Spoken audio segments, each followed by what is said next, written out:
Hello everyone, नमस्कार। तो GK GS के 15 मिनट शो में आपका स्वागत है और इसमें हम कवर करेंगे सारे सब्जेक्ट को। जीके जीएस में जो पूछे जाते हैं कम समय में हम ज़्यादा चीज़ें सीखेंगे। और आप इन 15 मिनट को अगर पूरा देंगे इस वीडियो को, जो पूरी 15 मिनट वीडियो चलेगा 15 और 16 मिनट के बीच में, तो आप 15 मिनट में बहुत कुछ सीख के जाएंगे। आपकी 15 मिनट बेकार नहीं जाएंगे, ऐसा मेरा मानना है। आप पूरा वीडियो देखेंगे तो आपको ज़रूर कुछ ना कुछ लेके ही जाएंगे, यानी कि आपके 15 मिनट पे करना। आप 15 मिनट देंगे तो आपको महसूस होगा कि हाँ, हमारा 15 मिनट सही जगह लगा। चलिए शुरू करते हैं। गुरु बिपिन सिंह को मणिपुर नृत्य का जनक माना जाता है। अगर पूछ ले कि मणिपुरी नृत्य का जनक किसे माना जाता है, तो आप क्या बताएंगे? गुरु बिपिन सिंह को। अब गुरु बिपिन सिंह को जो पुरस्कार मिले वो ये है कि कालिदास सम्मान, ये मध्य प्रदेश सरकार के द्वारा दिया जाता है, ये मिला है इनको। और अनामिका कला संगम पुरस्कार, ये कोलकाता में। और शिरोमणि पुरस्कार एशियन पेंट्स कोलकाता के द्वारा ये इन्हें पुरस्कार मिले हैं। अगला देखिए, सत्रिया 500 वर्ष पुराना एक भारतीय शास्त्रीय नृत्य है। कौन? सत्रिया। ठीक, जो असम के वैष्णव मठों में विकसित हुआ। इस नृत्य की शुरुआत महान वैष्णव संत शंकर देव ने की थी। शंकर देव ने किसकी शुरुआत की थी? सत्रिय नृत्य की। कितने वर्ष पुराना है? 500 वर्ष पुराना है। किस राज्य का है? असम का है। और किस जगह विकसित हुआ था? वैष्णव मठों में विकसित हुआ था। अंकिया नाट सत्रिय का एक प्रकार है। अंकिया नाट किसका प्रकार है? सत्रिय का प्रकार है, जिसमें संगीतात्मक नाटक सम्मिलित होता है। इस नाटक को ब्रजबुली भाषा कहते हैं। अगर ये ना है तो असमिया मैथिली मिश्रित में लिखा जाता है। ठीक, अगला देखिए, मल्लिका साराभाई ये नृत्यांगना है। ये कुचिपुड़ी और भरतनाट्यम की प्रसिद्ध नृत्यांगना है मल्लिका साराभाई। के उमा रामा राव ये कुचिपुड़ी की है। और झेलम पराजपे ये ओडिसी की है। अगला देखिए, ओट्टम थुलाल केरल का एक नृत्य नाटक प्रदर्शन कला है। ओट्टम थुलाल किस राज्य का है? केरल का है। केरल की प्रमुख लोकप्रिय कला और नृत्य कथकली, कोटियाट्टम, थय्यम, नांग्यार कुत्थु, चाक्यार कुत्थु, पड़यनी ये युद्ध कला संबंधी नृत्य हैं। पड़यनी युद्ध कला संबंधी नृत्य। कुंचन नाम्यार ने थुलाल नृत्य को चक्यार कुथु के विकल्प के रूप में बनाया था। किसने? कुंचन नाम्यार। अगला देखिए, चोलम मणिपुरी नृत्य के तांडव रूप का प्रतिनिधित्व करता है। अब पूछ ले, चोलोम नृत्य किस राज्य का है? तो मणिपुरी का है। और ये किस रूप में करता है? तांडव रूप में प्रतिनिधित्व करता है।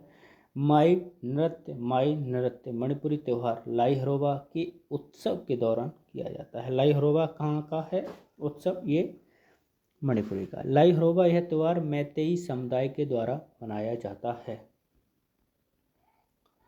अगला देखिए, ठुमरी यह शास्त्रीय संगीत की एक गायन शैली है। ठुमरी ठुमरी से संबंधित प्रमुख घराने बनारस घराना, लखनऊ और पटियाला। 3 घराने हैं जो ठुमरी से संबंधित हैं, तो तीनों को ध्यान रखें, बनारस, लखनऊ, पटियाला। शोभा गुरटू इनका मूल नाम भानुमती श्रोडकर है। इन्हें ठुमरियों की रानी कहा जाता है। ठुमरियों की रानी किसको कहा जाता है? तो भानुमती श्रोडकर को कहा जाता है। इन्हें संगीत नाटक अकादमी पुरस्कार 1987 तथा पद्म भूषण पुरस्कार 2002 में प्रदान किया गया था। ठुमरी से जुड़े व्यक्ति बेगम अख्तर, प्रभा अत्रे, गौहर जान आदि ठुमरी से संबंधित प्रमुख व्यक्ति हैं। झिक्का दसाई यह संथाल जनजाति द्वारा पूजा नृत्य का एक त्यौहार है। कहाँ मनाया जाता है? झिक्का, ये झारखंड में मनाया जाता है। ठीक है, इसको ध्यान रखिए, इसमें लिखा नहीं है, शायद आगे लिखा हो। ये झिक्का दसाई यह संथाल जनजाति के द्वारा प्रचलित पूजा नृत्य का एक रूप है। पायखा और गोलवरी संथालों का प्रचलित मार्शल डांस के लोकप्रिय रूप है। इस नृत्य शैली में नर्तक धनुष बाण लेकर नकली युद्ध प्रदर्शन करते हैं, यानी कि इंजॉयमेंट की तरह, जो कि लोगों को थोड़ा अच्छा फील हो। संथालों के प्रमुख नृत्य शिकारी, अषाढ़िया, डाहरा, सकरात आदि। ये संथाल के प्रमुख नृत्य हैं। जो संथाल जनजाति है उसको उससे रिलेटेड थोड़ा एग्जाम में ज़्यादा पूछा जाता है। कैसे कि अब पूछे झिक्का जो दसाई है पता है झारखंड में मनाया, मगर ये किस जनजाति द्वारा मनाया जाता है? संथाल जनजाति के द्वारा मनाया जाता है। पाइखा और गोलवरी संथाल का प्रचलित मार्शल आर्ट है। अब पूछ ले संथाल का प्रचलित मार्शल आर्ट डांस कौन सा है? तो पाइखा और गोलवरी। धनुष बाण लेकर नकली युद्ध ये करते हैं। और संथाल के प्रमुख नृत्य को भी ध्यान रखें, शिकारी, अषाढ़िया, डाहरा, सकरात आदि। दलखाई नृत्य की उत्पत्ति ओडिशा के संबलपुर जिले से हुई है। तो सीधी बात है कि ओडिशा का नृत्य। दलखाई नृत्य की उत्पत्ति ओडिशा के संबलपुर जिले से हुई है। इन नृत्य को फागुन फागुन पुनी, नुआखाई, दशहरा आदि त्योहारों पर किया जाता है। ओडिसी का यह नृत्य आमतौर पर देवी दुर्गा को प्रसन्न करने के लिए किया जाता है। कौन सा? दलखाई नृत्य, ओडिसी। इतना भी ध्यान रखें तब भी ठीक है। अब हम करते हैं आगे। अब जीएस के जो क्वेश्चन है हिस्ट्री, पॉलिटी, ज्योग्राफी उसको देखेंगे। चलिए जीएस के क्वेश्चन को हम देख रहे हैं। सिंगालीला राष्ट्रीय उद्यान किस राज्य में है? सिंगालीला राष्ट्रीय उद्यान किस राज्य में है? Singalila national park located in which of the state? किस राज्य में लोकेटेड है? तो ये है ऑप्शन नंबर ए, यानी कि पश्चिम बंगाल में। पश्चिम बंगाल में सिंगालीला राष्ट्रीय उद्यान लोकेटेड है। अगला क्वेश्चन देखिए, पौधों में बौनापन निम्नलिखित में से किस के उपचार द्वारा नियंत्रित किया जाता है? देखिए, dwarfness can be controlled by treating plants with, यानी कि जो बौनापन होता है पौधों में वो किस उपचार से उसको नियंत्रण कर सकते हैं, उसको रोक सकते हैं, उसमें किसी पौधे में नहीं हो उससे हम रोक सकते हैं। तो ये किस में होगा बताइए? ऑप्शन नंबर, इसका सही आंसर ऑप्शन नंबर 2, यानी कि जिब्रेलिक अम्ल। ये जो जिब्रेलिक अम्ल होता है ये पौधों में बौनापन को रोकता है। रोकने में ये बहुत सहायक है। कौन सा? जिब्रेलिक अम्ल। इसको ध्यान रखें, इंपॉर्टेंट है। बाकी के तो एथिलीन, ऑक्सीन और ये देखो रैंडमली पूछे जाते हैं। जो थोड़ा कम ध्यान दिया जाता है वो इस पर ये है कि किसी भी प्लांट्स को लेकर किसी किंगडम में जो प्लांट किंगडम होते हैं उसको थोड़ा कम बचे पड़ते हैं, मगर क्वेश्चन डेफिनेटली उससे कहीं ना कहीं बनेगा, जरूर बनेगा। ये टॉपिक ऐसा टॉपिक है क्वेश्चन जरूर बनता है इससे। चंद्रयान 3 के चंद्रमा पर उतरने वाला स्थान को किस नाम से जाना? बताइए, ये तो पता होगा। ऑप्शन नंबर 3, यानी कि शिव शक्ति। ठीक है। मई 2023 में माई गवर्नमेंट ने IHM पूषा के सहयोग से निम्नलिखित में से कौन सा कार्यक्रम शुरू किया था? जो कार्यक्रम था वो कौन सा? माई गवर्नमेंट ने IHM, तो किसने? कार्यक्रम क्या था बताइए? सही आंसर होगा ऑप्शन नंबर 2, यानी कि युवा प्रतिभा पाक कला प्रतिभा खोज। यानी कि जो मई 2023 में माई गवर्नमेंट ने IHM पूषा के सहयोग से किया था। क्या? युवा प्रतिभा पाक कला प्रतिभा खोज, पाक कला। ठीक है। निम्न में से किस योजना के द्वारा भारत में कई जिलों में एक वर्ष में 100 दिन के रोजगार की गारंटी है? इजली क्वेश्चन है और पूछा जाता है भाई, तो बताना पड़ेगा किसमें? Option number 2, MNREGA. अब ये आपको बताना है। माइटोकॉन्ड्रिया, राइबोसोम, केंद्रक। अब केंद्रक कहाँ होता है, माइटोकॉन्ड्रिया कहाँ होता है, राइबोसोम कहाँ होता है और लाइसोसोम कहाँ होता है? बताइए, 1 2 3 बताइए। इसका जो सही आंसर होगा वो होगा ऑप्शन नंबर डी, यानी कि फर्स्ट का डी, यानी कि माइटोकॉन्ड्रिया ऊर्जा उत्पादक। सेकंड का यानी राइबोसोम का प्रोटीन संश्लेषण। थर्ड यानी कि केंद्रक का सेल की गतिविधि का विनियमन। और 4 का लाइसोसोम, इसका एक कोशिका का पाचन तंत्र है। अकबर के प्रशासन के तहत दहशाला प्रणाली किससे संबंधित थी? जो दहशाला प्रणाली थी ये अकबर के प्रशासन में थी।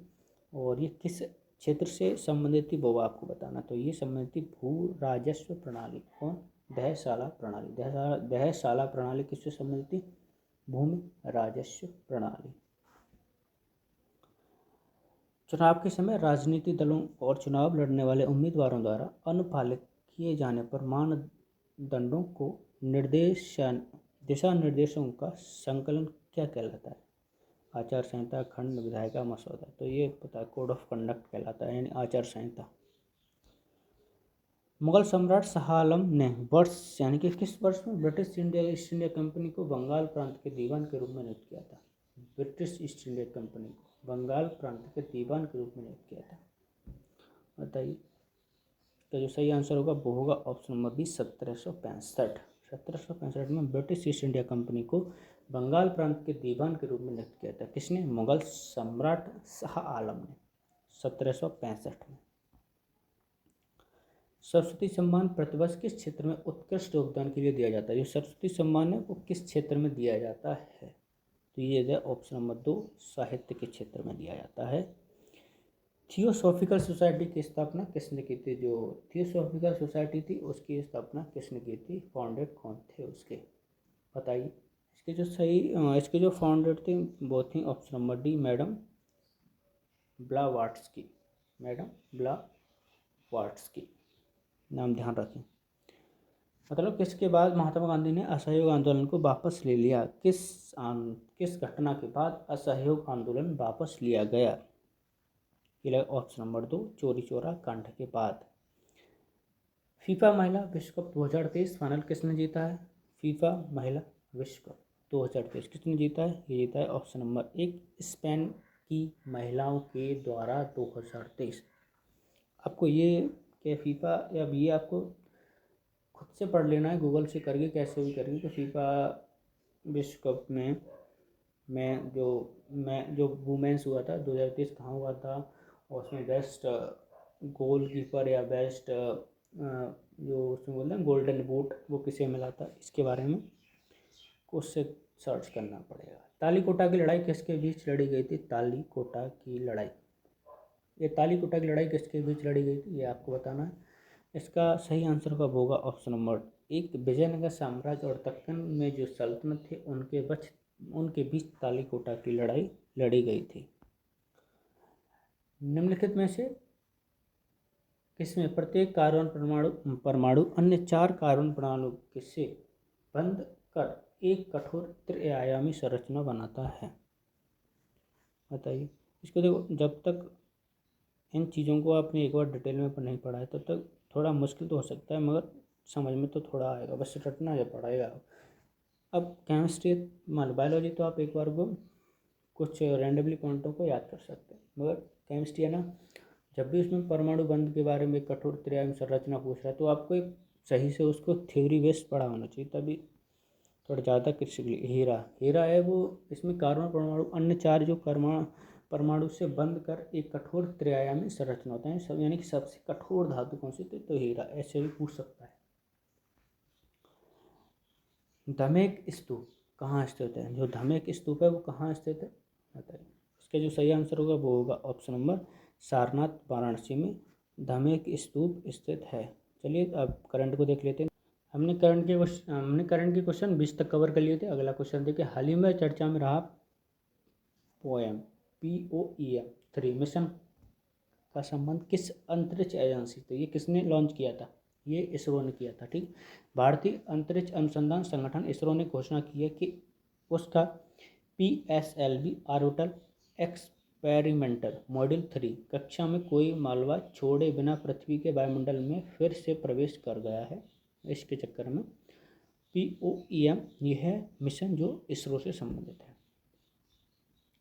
हाल ही में चीन स्थित विश्व बिलियर्ड्स संग्रहालय में किस बिलियर्ड्स हॉल ऑफ फेम में शामिल किया गया है? तो पंकज आडवाणी को। भारतीय पंकज आडवाणी ने चीन के सांगराव शहर में विश्व बिलियर्ड्स संग्रहालय में हॉल ऑफ फेम में शामिल होकर अपने शानदार करियर में एक और उपलब्धि जोड़ ली है। पंकज आडवाणी।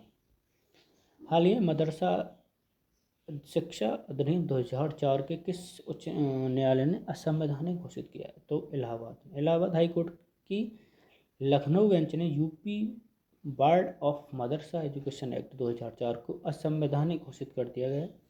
अदालत ने फैसला सुनाया कि यह अधिनियम धर्मनिरपेक्षता के सिद्धांत के साथ साथ संविधान के अनुच्छेद 14, 21 और 21A सहित कई अनुच्छेदों का उल्लंघन करता है। तो ध्यान रखें, जिससे भी संविधान में दिक्कत हो, संविधान में लिखे आर्टिकल्स जिसकी वजह से सही सिद्ध ना हो पाए तो उसको हटा दिया जाएगा। अभी नहीं तो फिर नहीं तो फिर हटाया जरूर जाएगा।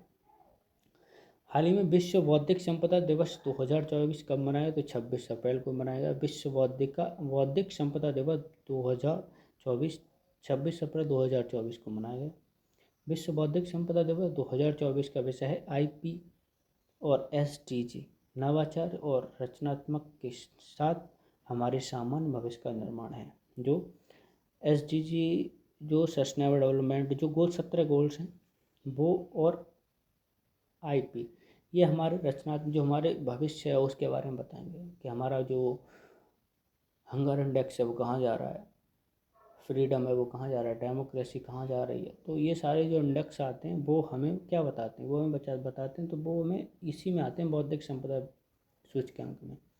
तो इसमें वो हमें ये बताते हैं हमारा भविष्य का निर्माण कैसा होगा। अगला क्वेश्चन देखिए, हाल ही में दिवंगत हुए सुधीर कंकड़ का संबंध किससे है? जो दिवंगत हुए उनका मनोवैज्ञानिक से संबंधित है। क्या नाम है? सुधीर कंकड़। प्रसिद्ध लेखक, सांस्कृतिक आलोचक और भारतीय मनोवैज्ञानिक के जनक सुधीर कंकड़ का 85 वर्ष की आयु में निधन हो गया। उन्हें कई पुरस्कार और प्रशंसाएं मिली, जिसमें कॉर्डिनर अवार्ड ऑफ मेरिट जर्मनी का और कोलंबिया विव का सर्वोच्च पुरस्कार मिला है। चलिए ये क्वेश्चन बाद में करते हैं, टाइम हो गया 50 मिनट्स थोड़ा। अब देखो 50 मिनट्स इस वजह से हो रहा है कि टाइम वेस्ट ना हो। लंबा वीडियो बनाएंगे तो बहुत से लोग नहीं देखेंगे। अगर देख रहे हो कंटिन्यू तो उससे आपको ज़रूर फ़ायदा हो रहा है। तो आप ज़रूर कमेंट करके बताएं, थोड़ा शेयर करें, तो इससे थोड़ा हमें भी कॉन्फिडेंस आए कि हाँ बेहतर बन रहा है, जो भी हम कंटेंट दे रहे हो वो बेहतर दे रहे हैं। तो तब तक के लिए जय हिंद, नमस्कार, मिलते हैं अगली वीडियो में।